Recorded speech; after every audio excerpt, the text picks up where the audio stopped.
For example, sa fire pump, uh, the fire pumps, the codes mandates to provide the fire pump o pumps kung di sufficient ang pressure ng water source. So, ang code na magsasabi yan. Then, the standards naman, it tells you how to do. So, for example, dahil underground ang source ng tubig mo, dapat gagamitin mo dyan is a vertical turbine type ng fire pumps. So, yun ang sasabihin ng standards. So, it tells you how to do. So, we have this Republic Act 9514 with its 2019 revised implementing rules and regulations, now which is effective since October 17 of 2019. So, it was published last September, 16, 2019. And as per our batas kasi, once published yan on a newspaper of general circulation, after 30 days, effective na yan. So, the RE 9514 with its 2019 revised implementing rules and regulations was fully effective since October 17 of 2019. Dati, 1970, we have this PD 1185 or the FARC of the Philippines. Then, after 30 years, na-revise ito with the 2008 FARC of the Philippines. And then, marami pa rin nakitang gray area or wala false dito. So, after 30 years, revise na naman ito with the 2019 revised implementing rules and regulations. Okay? Now, according to 2019 revised implementing rules and regulations of RE 9514 or the FAR Code, says that on section 10.2.6.7 says that the automatic sprinkler system, when you say automatic sprinkler system, of course, kasama na rito yung fire pump, no? Kasi it's a water-based type of fire protection system. So all automatic sprinkler system and standpipe system required by the RE 9514 and its revised implementing rules and regulations shall be inspected, tested, and maintained in accordance with NFPA 25, which is the standard for inspection, testing, and maintenance of water-based fire protection system. So our reference, pagdating sa testing and maintenance, including inspection of fire pump, is also NFPA 25 because it's part of NFPA it's part of a water-based fire protection system. And isang pang requirement is annually is to submit the fire safety maintenance report. So the records of conducted maintenance testing should be maintained and submitted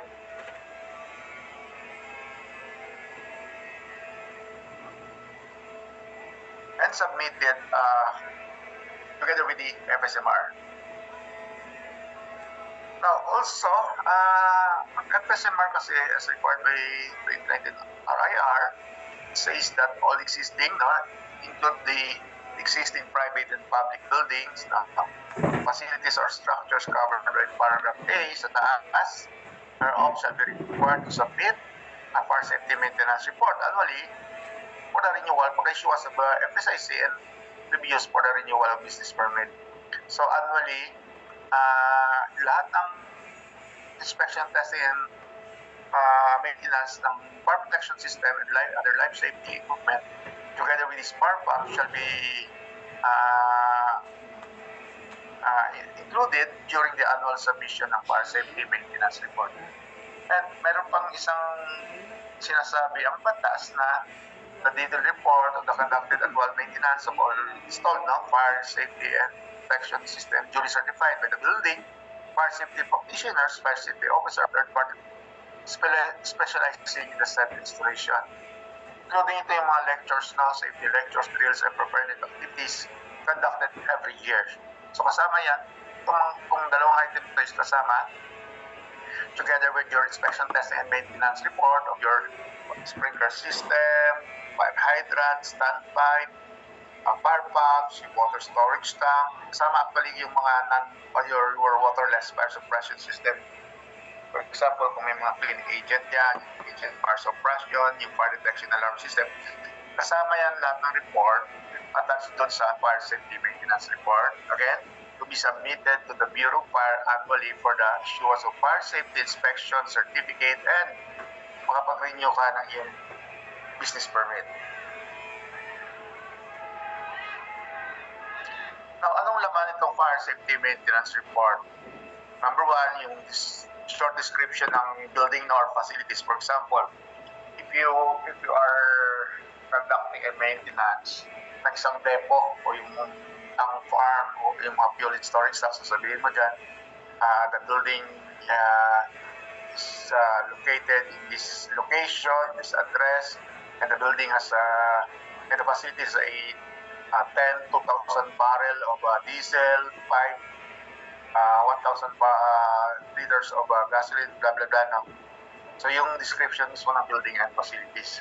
Then the statement of testing and maintenance standard use. For example, kung ito ay water-based fire protection system, kasama itong fire pump, so yung testing standard mo dyan, of course, inspection testing and maintenance standard mo, of course, is NEPA 25. Kung may fire detection alarm system ka,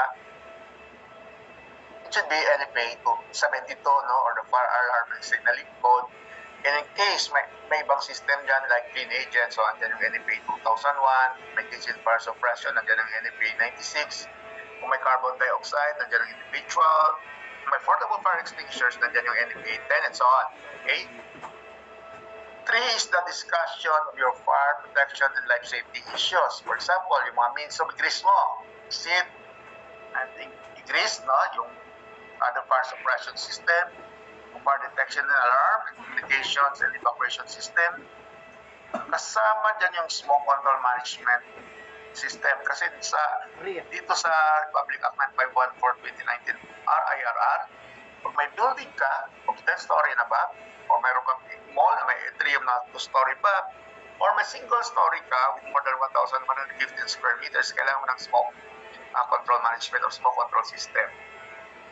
And of course, since the fire pump, lalo na kung electric-driven, requires the backup power supply, kasama rin dyan yung emergency power supply, and other testing and maintenance records, including test result of your elevator recall.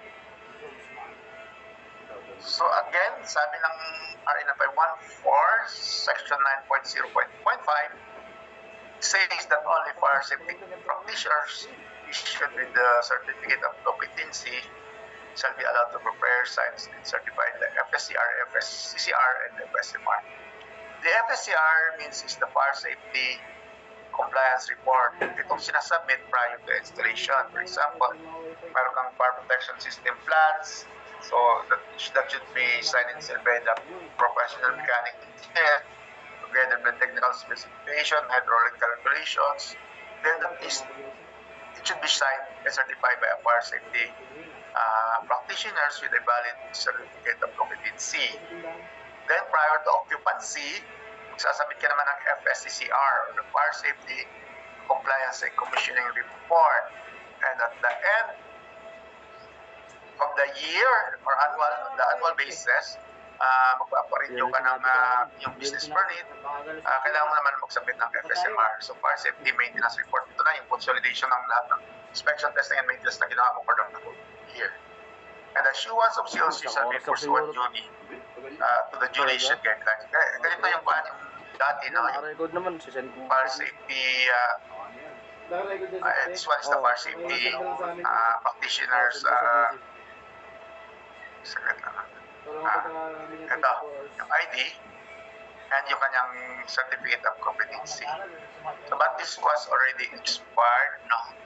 And the implementation is, I think, on the second to third quarter of this year's now, mag-start na ng training and interview dito for the issuance of fire safety practitioners para magkaroon ka ng COC or Certificate of Competency. Kasi kahit ang, for example, may project ka ng fire detection and alarm system, it was signed and sealed by the professional electronics and communication engineer or the professional electrical engineer.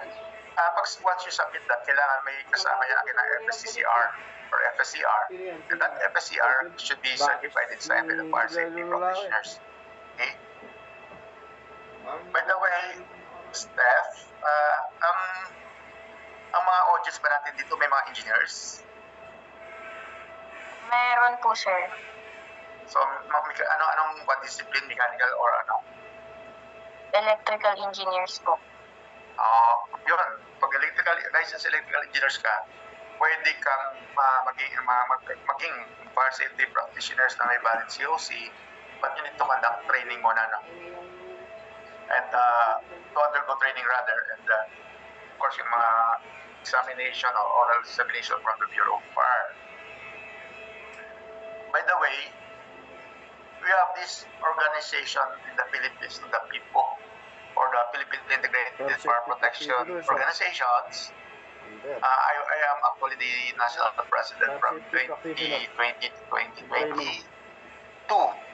And we regularly conduct training, no, dito sa mga practitioners, no, o designers, consultants, or mga contractors about the fire and life safety standard as required by the Republic Act 9514. So, for the standards, we have this NFA 20, no, which is the standards for the installation of stationary pump for fire protection. And this NFA 20, no, protects life and property by providing the requirements, of course, for the selection and installation of fire pumps to ensure that the system will work as extended and to deliver. Ito naman trabaho talaga ng pumps, to deliver adequate and reliable water supply in case of fire emergencies. Pagdating naman sa inspection testing and maintenance, we have this NFA 25, for its standard for inspection testing and maintenance of water-based fire protection system, which is the baseline, no? Again, for the ITM of water-based fire protection system, the compliance helps, of course, maximize system integrity, no, to avoid failure and ensure the fast, effective, and your response in case of fire emergency. So let's have brief, no, basic, no, knowledge, no, basic knowledge muna about water-based fire protection system. So when you say water-based, is the most common actually form, no, of fire protection or fire suppression for both or among the industrial, residential, mercantile, and other commercial type of occupancy. And these types include, but not limited to, your sprinkler system, standby window system, your water-based water supply system, fire pumps, which is the topic ngayon, the water spray system, the foam water sprinkler systems, low, high, and medium expansion foam, water mist, and water mist. So this is the typical layout of a complete water-based fire protection system. Start with the water storage tank. Dito kasi tatlong source ng tubig, no? You have the suction tank ang tawag ito eh. Suction tank, pwede siya above ground or underground. You have the elevated tank and a water source from a domestic water supply. So ang standard, and very standard natin dito na ginagamit as reference is the NFA 20. Okay? Then you have the fire pumps based on NFA 20. By the way, water storage tank rather is NFA 22. And for the power supply requirement, it should be in accordance with NFA 70 for the National Electrical Code. So other component, we have these pipes and these appurtenances from the water source up to sa base ng sprinkler system. Up to sa base ng riser and sprinkler system, we have the private fire service main in accordance with the NFA 24. And inside the building, of course, we have the NFA 13 for sprinkler system. For the R kung residential siya with 4-story and below, or kung may foam, ang reference mo is NFA 13. 16 na. Ang pagkakaya ng high-rise na yan, kailangan ng NFA standby technology terminal performance with NFA 14. So dito makikita mo the basic, no, or the minimum requirement for a water-based fire protection system includes at least 6 NFA code and standard as reference. So WhatsApp sa Viber. So water supply, let's discuss about the water supply for fire protections. Kailangan mo pa i-drive. So all water-based fire protection system have one thing in common. Kailangan nila ng tubig. Kaya nga, because water-based fire protection system, the medium to suppress or control the spread of fire is tubig. And without access now to adequate water supply, the water-based fire protection system will not function properly.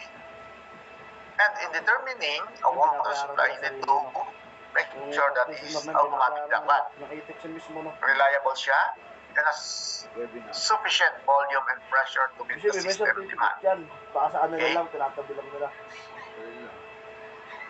One against the connection of public waters. Or natin dito sa Metro Manila, you have the Maynila or the Manila water.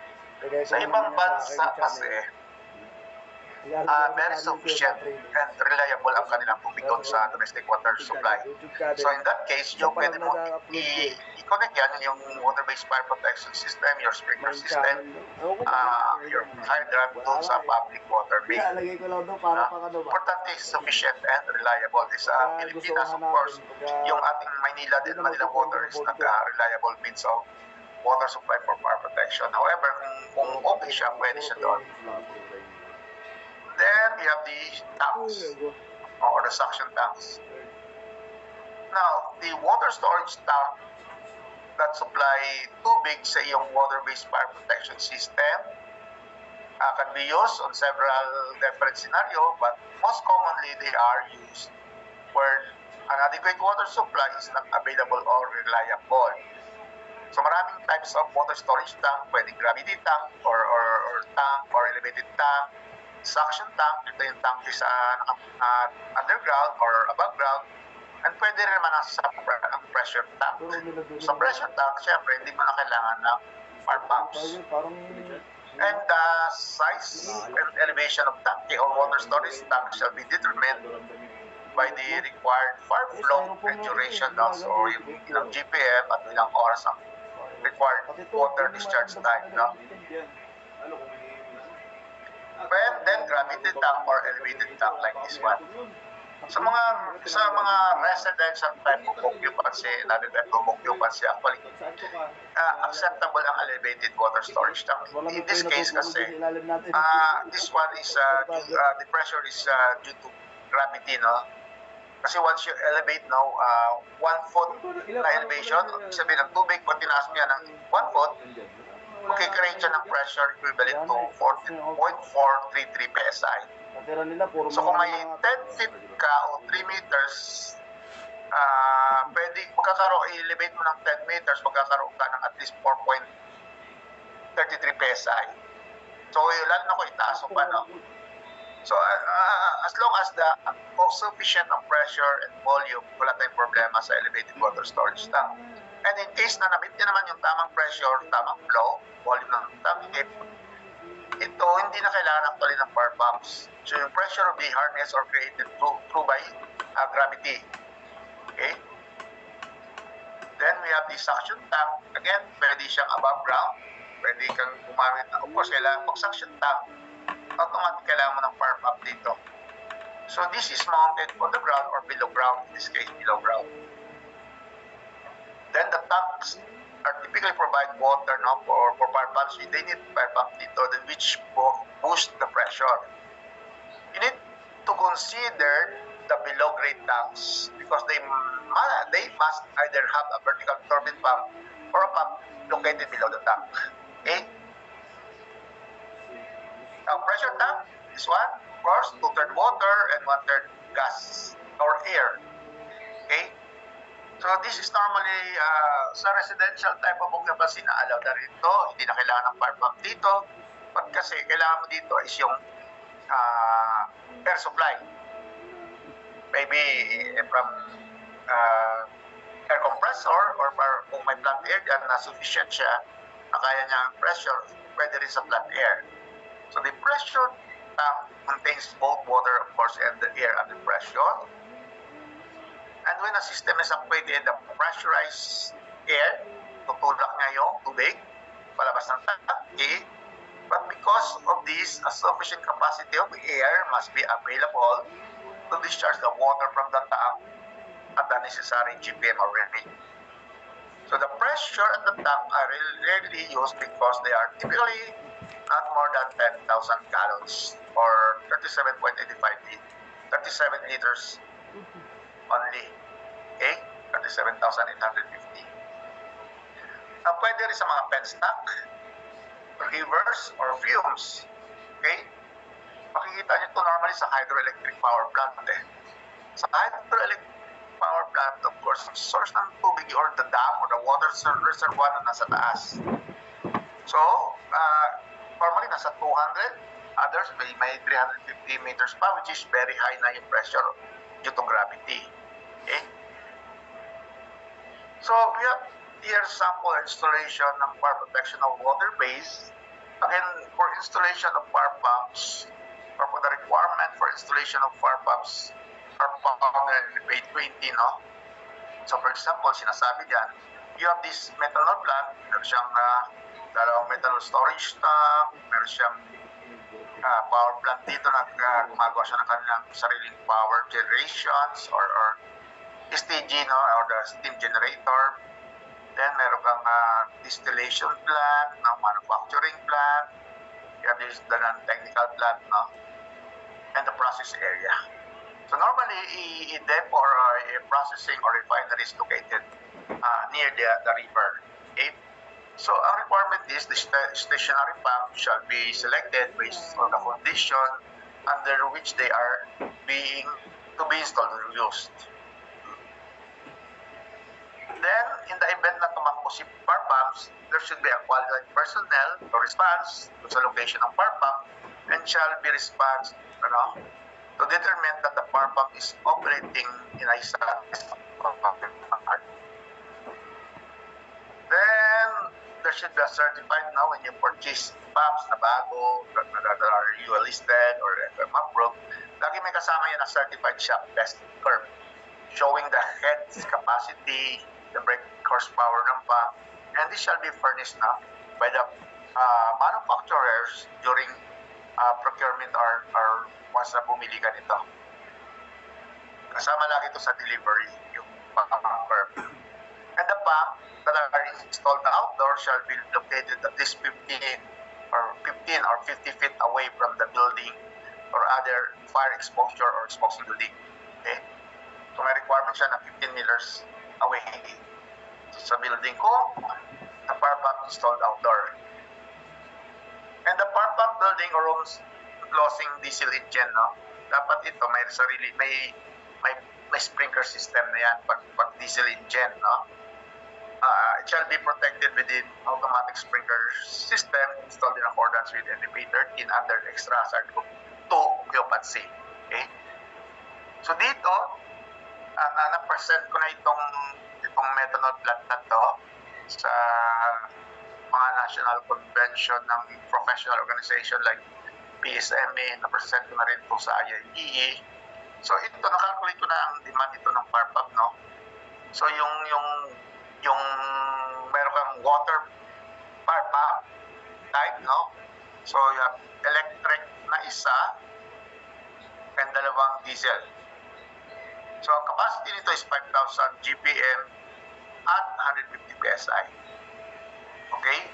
So since na malapit ito sa dagat, you might as well consider installing a fire pump as a backup doon sa tabing dagat na ang water source mo ay tubig or salt water. Okay? So kung in that case, kung seawater yan, pwede siyang mag-create ka ng gumawa ka ng pump rope na naka-float sa tubig. So pag tumaas, pag nagkaroon ng high tide, aangat yan. Pag bumaba, aangat din siya, bababa din siya. So naka-float lang siya. So sabihin, meron kang flexible connection dito. Okay? So since na underground ang underground niya, kasi baba ang water source mo, kailangan mo dyan is a vertical turbine type. For example, ito, a diesel engine with a vertical turbine type. So ang turbina nito nasa ilalim, just like this one yan. So nandito kasi yung tubig eh. So yung turbina niya nandito. It is not acceptable to use a horizontal split or horizontal type of pumps kung tubig mo ay nasa ibaba or ilalim or negative or okay? Okay, pwede rin naman yung mga manufacturing or sa mga industrial or sa mga processing plant, pwede rin naman yung recycled or reclaimed water. acceptable din naman siya. Okay? Now, let's talk with power pump. So, several of the water supply discussed kanina utilizes power pump to increase the pressure. No? It is very important to understand now that power pump cannot create more water. Ang trabaho ng power pump is i-boost ang pressure. Hindi yan makikreate ng water more than what is available in the given source. No? As such, power pump, their own are not acceptable water supply. They may be necessary, however, to make the water acceptable by increasing the available pressure. And the acceptable source of water pump, as discussed kanina, no? Itong reliable water works, the water storage tank, the ponds, rivers, etc. Questions? Does NFPA 20, which is the standard for installation of pumps or power protection system, contains requirements mandating when the pump must be installed? Anyone who wants to answer the question, you can open your mic and answer the questions, no? So, anybody can answer the questions? So, does NFPA 20 contains the requirement? NFPA 20, by the way, is the standard for installations of stationary pumps for fire protections. So the question is, does NFPA 20 contains the requirement mandating a fire pump must be installed?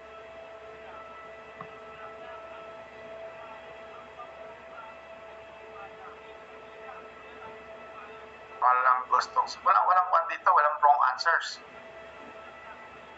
Anyway, the answer is no.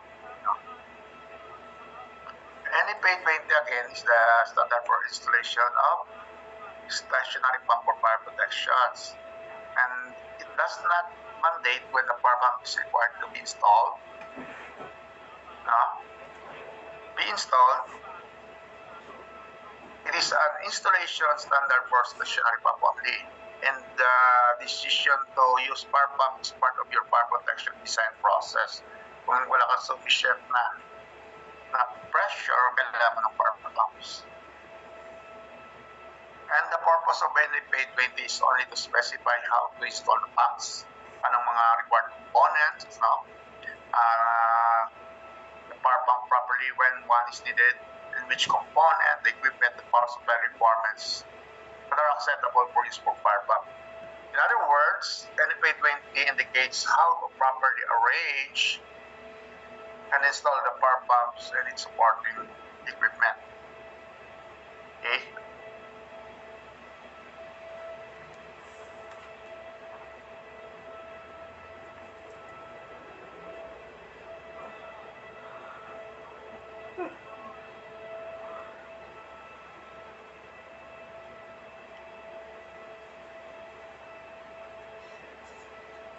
By the way, do you have a question? You type na lang sa chat box, or maybe you can open your mic and you can interfere, or you can ask me, no? Kasi at the end of the session, baka pag nagtanong tayo at the end of the session, baka kalimutan natin.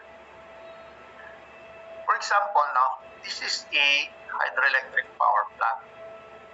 So, nandito sa taas, water reservoir.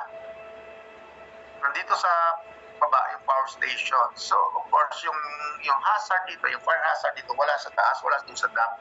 Kung nandiyan dito sa power station, because nandiyan yung generator, nandiyan yung transformer, nandiyan yung mga electrical equipment, nandiyan yung mga cable, no? Sa baba, nandiyan yung generator din sa baba. Okay?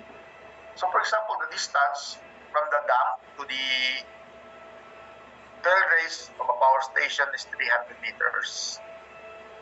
So when converting that into pressure, 300 meters na elevated ng tubig, ano kaya ang pressure sa baba? Okay? So it says that a cubic foot of water results in static pressure at its base of 62.4 pounds per square feet. So divide mo yan, i-convert mo yan to inches squared. So it's just 0.433 pounds per inches squared or the PSI. So, ibig sabihin, in 300 meters, convert to 3.28 para maging feet, multiplied by 0.433, ang pressure sa baba is around 426 PSI, which is sobra-sobra sa requirement ng yung power protection system. Remember, ang requirement ng ang design pressure ng sprinkler system is only 175 PSI. Dito, pag ganyan ang available pressure, 426 PSI, hindi pa kailangan ng fire pumps. Ang kailangan pa nga dyan, mag-gumamit ng or mag-install ng pressure reducing valve kasi sobra-sobra ang pressure. Okay? So in this case, nagkaroon ka ng computation, nag-arrive ka sa pressure ng 426, it means sobra pa siya sa requirement ng iyong fire protection, so hindi mo na kailangan ng fire pump. Okay? So by definition ng NFPA 20, no? So whether taking a suction, no, from a natural body of water, a storage tank, or other reliable water works, the presence of fire pumps, such as one known dito sa picture, indicates that the primary water source lack of sufficient pressure. So, pag nakakita ka ng fire pump, ibig sabihin niyan, yung water source mo is, the pressure on your water source is not enough. No? Kaya kailangan mo ng pumps para i-boost yung pressure. So the pumps are used to increase, again, the water supply pressure available from water source, and the entire pump assembly consists of the major components, of course, is the driver, this one, pwede siyang electric motor or diesel engine, yung controller, the power pump unit, at yung mga accessories. Okay? Isa-isahin natin yung accessories na later. So there are basically two types or three types of fire pump. No? You have the centrifugal type, which create pressure by using a centrifugal force to increase the velocity of the water through a rotation of the impeller. So the major component dito, we have the casing and the impeller. Case, second, I need to stop.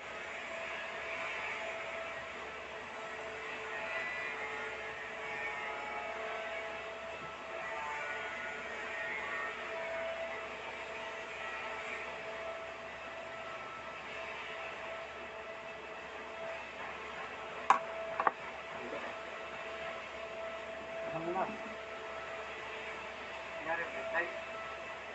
Ano po? Okay.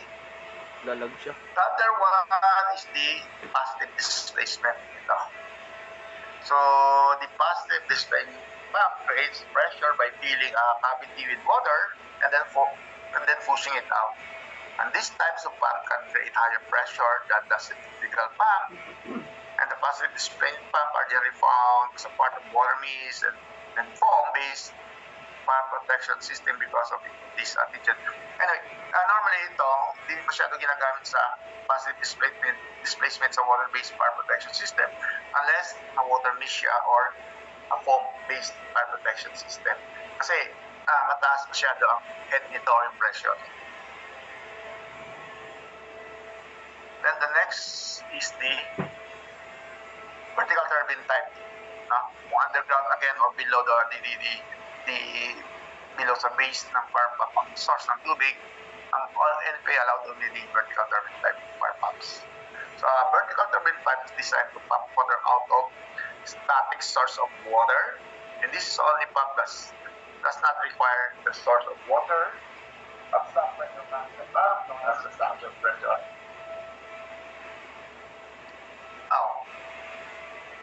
Again, the NFPA doesn't allow the use a horizontal type of pumps kung ang tubig mo is underground. Okay? It doesn't permit now by NFPA 20 long time ago since its 1974 editions. Okay?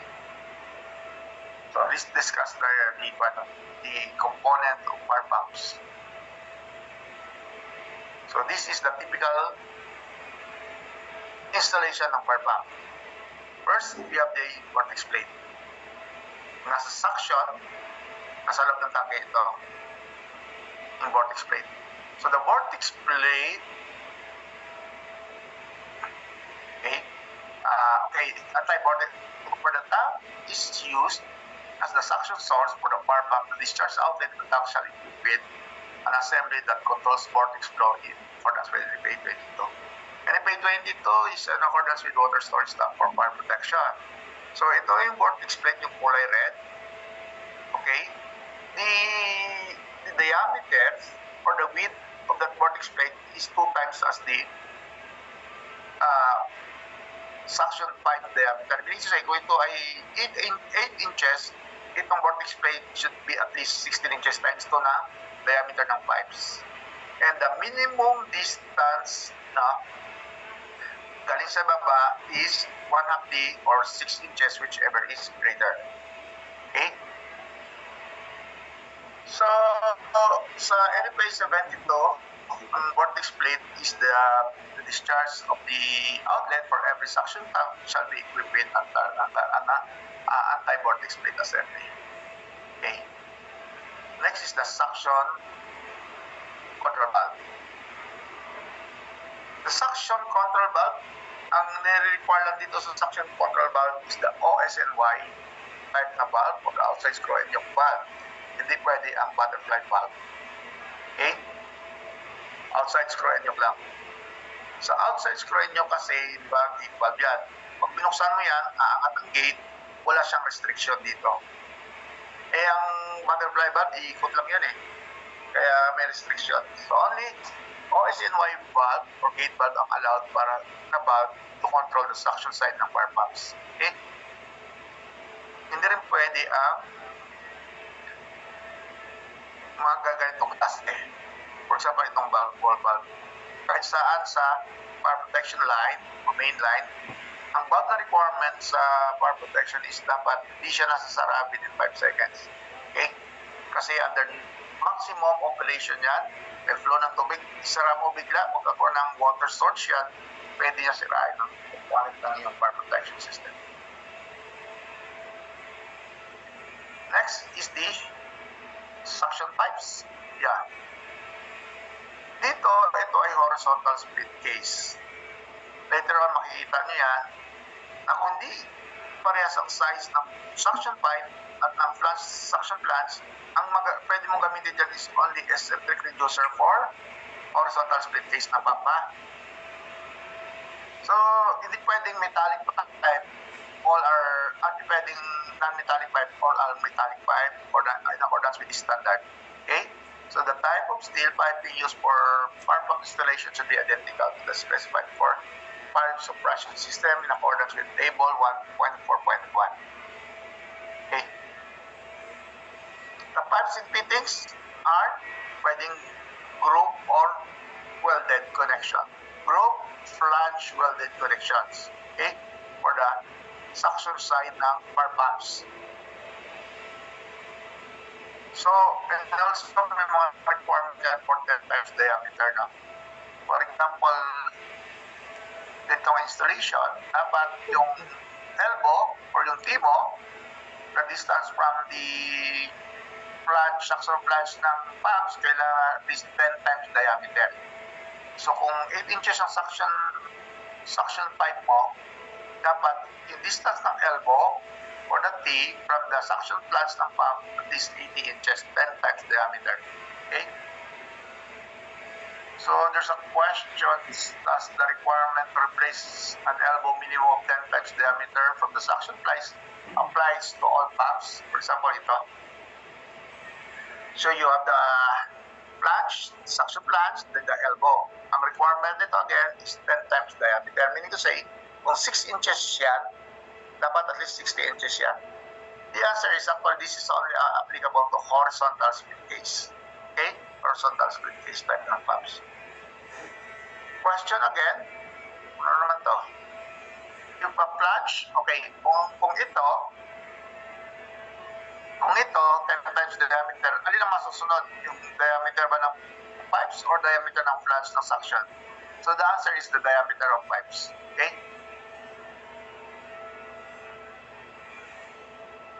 again, as discussed, kung ang suction side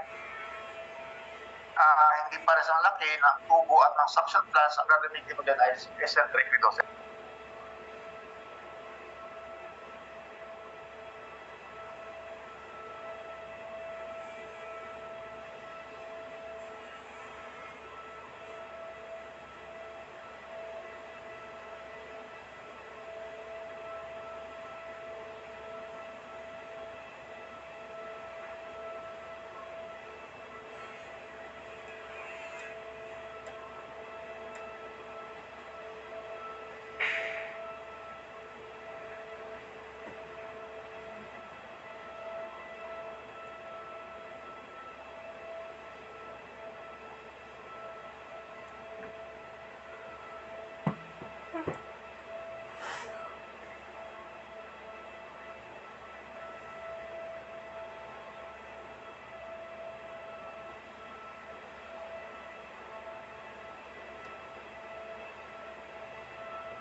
Sir, excuse po, nakamute ka po yata. Ay, oo. Okay. So next is the suction pressure gauge. So unless required are met ng section ng NF 820, the suction pressure gauge having a dial phase of not less than 3.5 meters. Ito.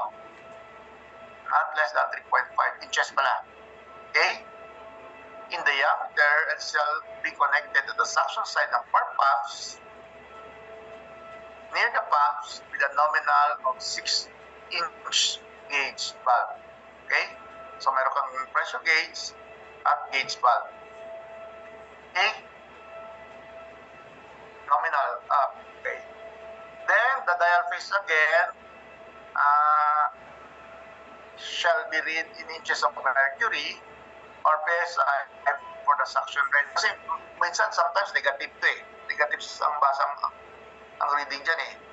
And the gauge shall have a pressure range twice, or 2 times the rated suction pressure of the pumps. Okay. Next is the pumps itself or pump unit. So pwedeng diesel and electric motor yan. That's the only two. Although allowed ang steam engine, pero sino ba naman gagamit ng steam engine sa power pump na? So the power pump unit, again, pwedeng driven by electric motor or diesel engine.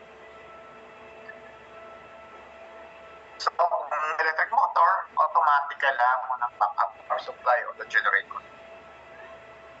Okay? So kung centrifugal pump yan shall be used where static suction is required, shall not be used underground, and the centrifugal pump is particularly suited to boost pressure from the public or the water storage tank where there is a positive static pressure. Okay? Again, once you purchase nitong power pump unit, lagi meron pa niyan kasama, of course, the operation and maintenance manual, the wiring diagram, the operations manual, and the pump curve or shaft test. And the pump shall furnish not less than 150% of its rated capacity at not less than 65% of the rated head. Okay?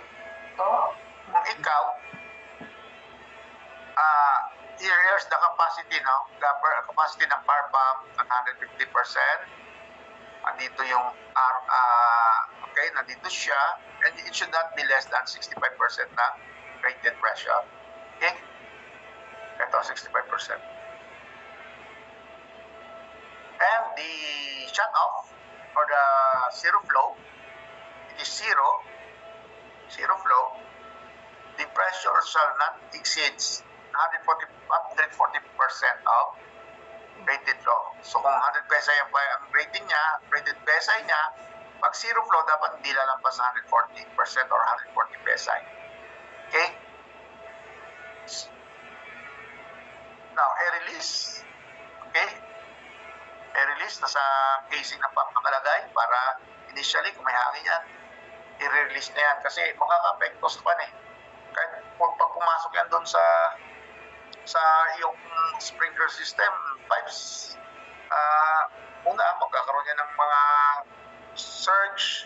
Pangalawa, medyo magulo ang mapadumi, what you call this, medyo hindi maganda ang rate, ang pressure, ang pressure reading mo dyan. Pag mainit ang temperature, tataas ang pressure, tapos pag lumamig naman ang temperature, bababa ang pressure. So ito naman ay, although nagagawa to by releasing ng through the release valve din doon sa top of the riser. O kaya meron kang mga inspector test connection on the remote area, pwede mo na i-release din ang air doon. Of course, yung hangin, pupunta talaga yan sa dulo. Then the discharge pressure gauge. Okay? So, same requirement with suction pressure gauge. Ang dial phase niya is at least 3.5 and has a nominal gauge valve of 1/4 inch or 0.5 inch or 6 inch, 6 mm. And the dial phase or the pressure at least twice the rated working pressure of the pump, but at less than 200 psi. In this case, it's 300. And the phase of the dials are written bar in PSI or both with the manufacturer standard regulations. Now the pressure relief, okay, pressure relief valve shall be installed between the power pump suction flange and the power pump discharge check valve. The suction discharge flange and the suction discharge check valve, nandun nakalagay ang pressure relief valve. Now, kailangan ang pressure relief valve. Pag sumobra, ang head ng pumps is more than the design pressure ng iyong fire protection system. For example, sprinkler is 175 psi. Pag sumobra ang shut-off pressure ng pump sa 175, kailangan ng relief valve. Okay? Sa electric, normally, hindi kailangan because sa electric motor kasi constant ang speed ng motor. Kasi once you increase the speed nitong pumps, yung diesel o ng diesel na to, i-increase din ang pressure niya. Okay? Pag may relief valve ka, dapat may base coat ka. So makikita mo rito sa side glass ko, bubukas o nag-activate ang pressure relief valve. Kasi may water flow yan, makikita mo yung flow ng tubig. Okay. Next is the water flow, the flow meter. So, pwedeng test header, like this one, or a flow meter na. Flow meter. So, ito ginagamit sa testing, lalo na sa annual test or performance test ng fire pump. Annually kasi require ito na maganda ka ng performance test. So, through flow meter o test header or hydrant. So, we have flow meter. This is a special pipe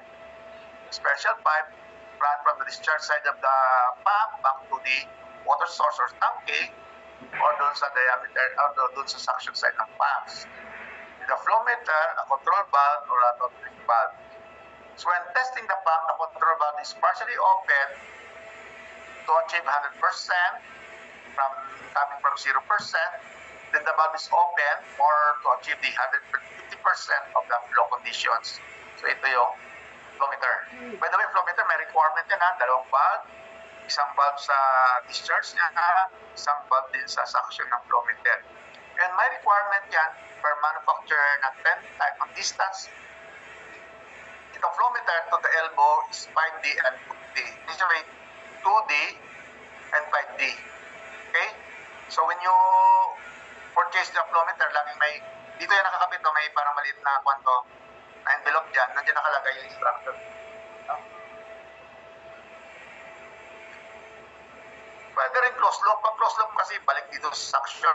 So, labas sa discharge. Ang magandang, by the way, ang magandang valve sa flow meter is butterfly valve kasi madali siya i-throttle. Lalo na pag malalaki. So, ito, balik sa tangke, acceptable naman. Pero, pag matagal na testing mo, dahil paikot-ikot lang tubig yan, umiinit ang pump spacing na pwede masira. Of course, course, there are two objectives of testing or conducting annual tests to make sure that the pump itself is still functioning properly and to make sure that the water supply can still deliver the correct amount of water to the pumps at the correct pressure. So yun naman purpose na rin by conducting an annual performance test. So kung multiple pump yan, ina-allowed naman na common ang kanyang flow meter. For example, you have a power pump 1, power pump 2, power pump 3. So ito kanyang flow meter, which is common to all. Kasi kadalasan niya, kung multiple pumps, they have the same capacity or flow rate. Okay? Okay. So again, note 1, 2D, 5D. Note 1, 2D, 5D. Okay? Then the discharge check valve. Dito, kailangan ito. Ito, karamihan nito sa maintenance is passing minsan ang valve, no? Kaya pag nag-testing ka, maya-maya, takbo si jockey pump, hindi ka maka-response ka agad, takbo si power pump, because kakaroon ng pastro dito, no? Check valve, maring matumi o may kalang. So, the check valve is necessary to prevent water from flowing back into the power pumps. Okay? Then the control valve, of course. Discharge control valve. So, pwede dito sa discharge side, pwedeng OSNY or check valve. Unless na nakaseries ang power pump mo, hindi ka pwedeng gumamit ng check valve. So, mag-control mag-OSNY ka na lang. Okay? Isa pa sa requirement dito, kailangan supervise lahat ng valves dito. For example, di ba, may mga tamper switch siya or supervisor switch. Okay? Then the driver, diesel or electric. Kung engine, the only allowed na internal combustion engine, no, in which the fuel is ignited entirely by the heat resulting from the compression of the air supplied in the combustions, for the combustions. So the oil engine or the oil diesel engine operates on fuel oil injected near the top, the dead center of the compression stroke. So the combustion is effective when within the working cylinders and not on the external chambers. Okay. Internal ICE or the internal combustion engine dapat na diesel. Questions? Are diesel engine the only type of internal combustion engine permitted by NFA 20? Diesel engine lang ba ang permitted? The answer is yes. Diesel engine lang, hindi pwede yung gasoline. Okay? Then, the next is the battery. Dalawa yan palagi. You have the battery 1 and the battery 2. So, pag tumakbo, nag-fail si battery 1, pasok si battery 2. Okay?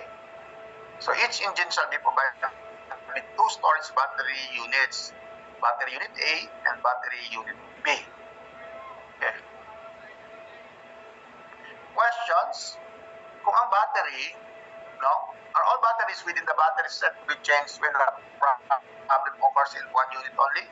For example, nasira na si battery 1. Kailangan ba dalawa palitan? The answer is yes. Because kung nasira ang isa, most likely, itong isa is malapit na rin masira. That is why every time napapalit ka ng isa, hindi lang isa, but you change the both, no? The dalawa palitan mo. Again, kung nasira itong battery A, itong battery B, malapit na masira. So, you are required to palit both batteries. Another accessories, controller, of course, each power pump, including jockey pump, has its own controllers. Okay? Valve supervision, again, all valves sa power pump area require a valve supervision like a tamper switch. Kung butterfly valve yan, meron na yung built-in na supervisory switch. Pero kung OSNY, kailangan mo magdagdag ng isang supervisory switch or tamper switch.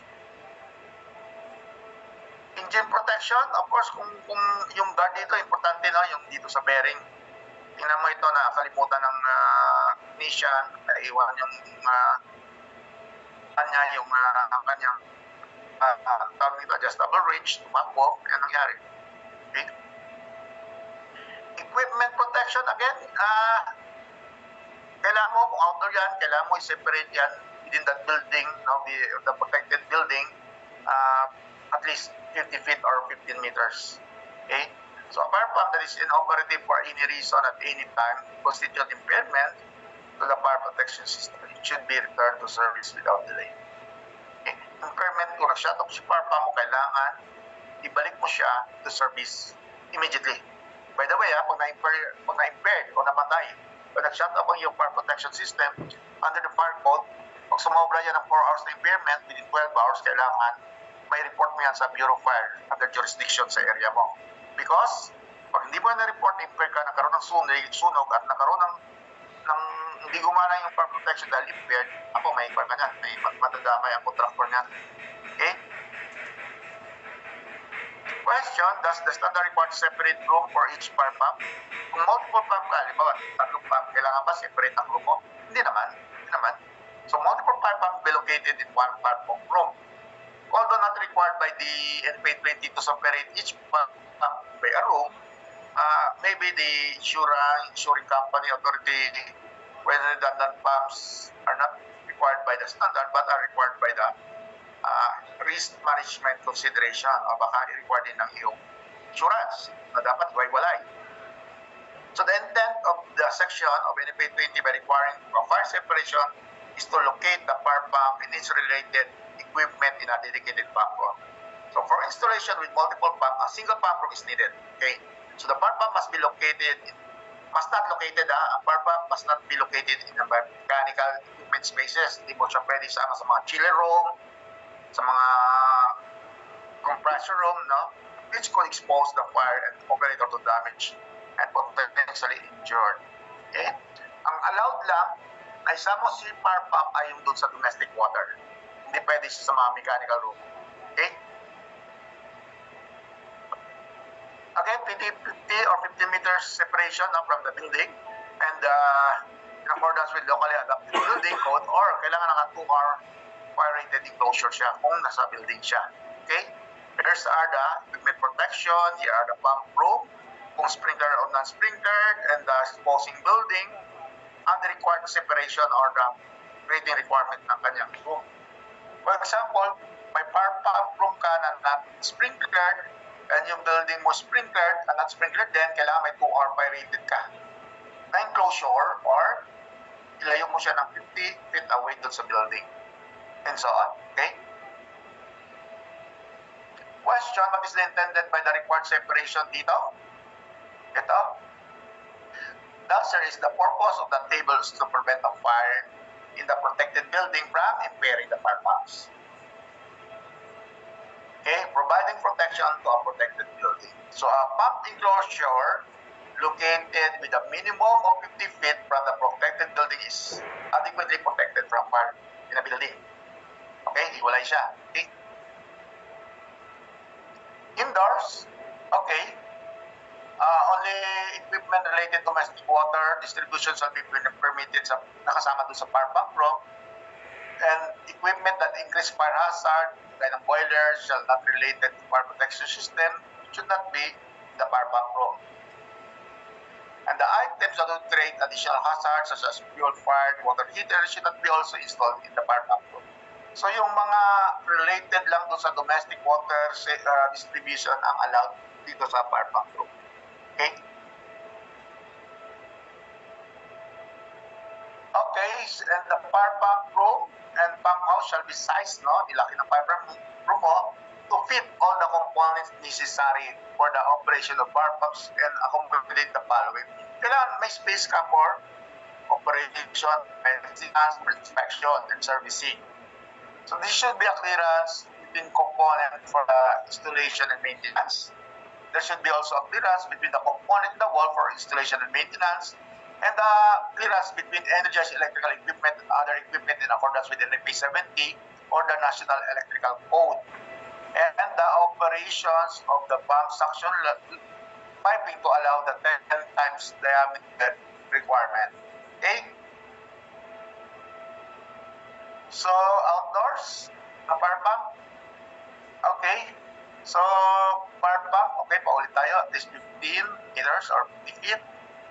And the outdoor installation required by the standard should be provided in protection against a possible interruption in accordance with 4.14.1 of NFA 20. So kung nasa loob siya ng room,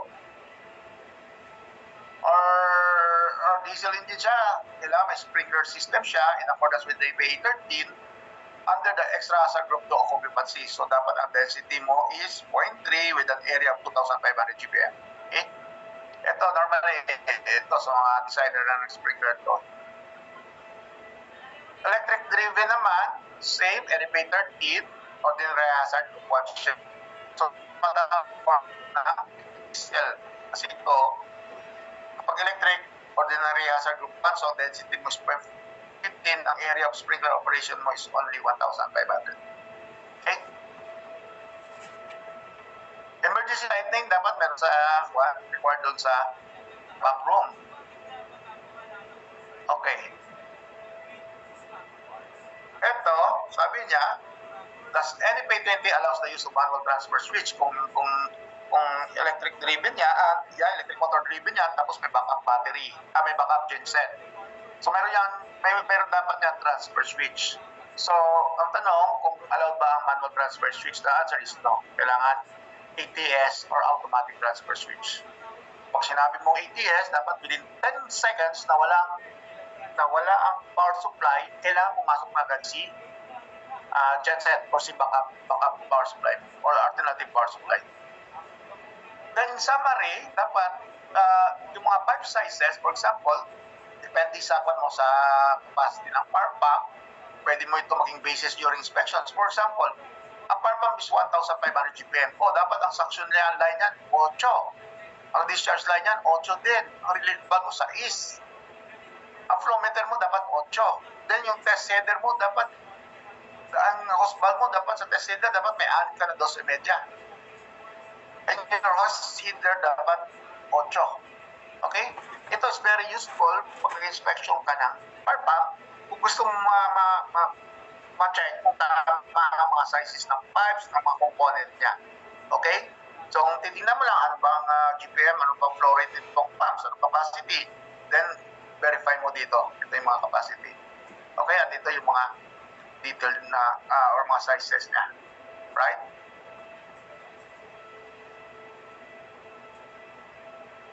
Now, we'll go now to the inspection, testing, and maintenance of fire pump. Step.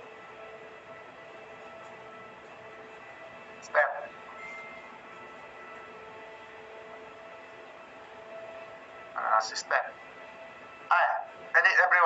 Anyone, let's have, kasi ang next natin is inspection, testing, and maintenance na ng fire pump. Let's have muna 5-minute break or coffee break na. It's okay with you, sirs?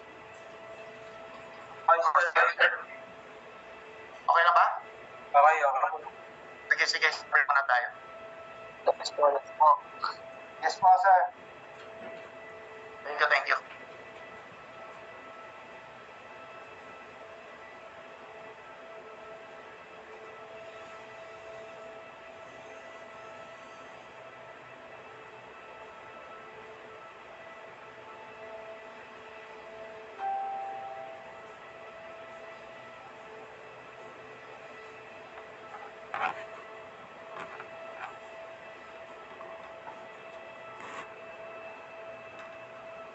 Alam ko yun. Terus na tayo? Break sila. Mag-break sila. Break lang ako. Sandali lang ba? 5 minutes. 5 minutes na. Ba't na ako? Hindi ko kasi ginagamit ko na.